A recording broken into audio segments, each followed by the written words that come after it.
को अंदाज़ा होगा कि ये जो आप खस्ता बिल्डिंग देख रहे हैं, पिछले 2 साल पहले इसका छत उड़ गया था आंधी की वजह से, लेकिन आज तक ये नहीं बन गया है क्योंकि ये जो बारिश हो रही है, बर्फ़ हो रही है, तो वो सारा इसी में जमा होता है और इसको अब मेरे ख़्याल में नुकसान पहुँचने का ख़तरा है।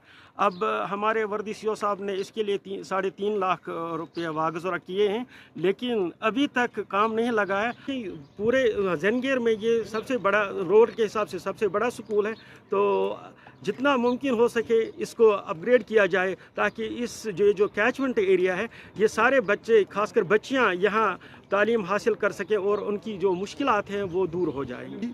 तो आंधी से ये छत उड़ गया है। अभी बेचारे बच्चे दाएं बाएं जाते हैं, कभी सामने आते हैं, कभी एक क्लास होता है, दूसरा क्लास नहीं होता है, दूसरा क्लास होता है, तीसरा नहीं होता है। तो ये तो बहुत प्रॉब्लमेटिक इशू है हमारे लिए। फेंसिंग थोड़ी है आगे, बाकी साइडों पे इसकी फेंसिंग नहीं है। मेरी गुजारिश ये है कि हुकाम से कि वो एज अर्ली एज पॉसिबल एक तो इसको ये बिल्डिंग को दोबारा ठीक करे और दूसरी बात है इसको फेंसिंग करे और हो सके तो इसको 2-3 बिल्डिंगें और अता किया जाए।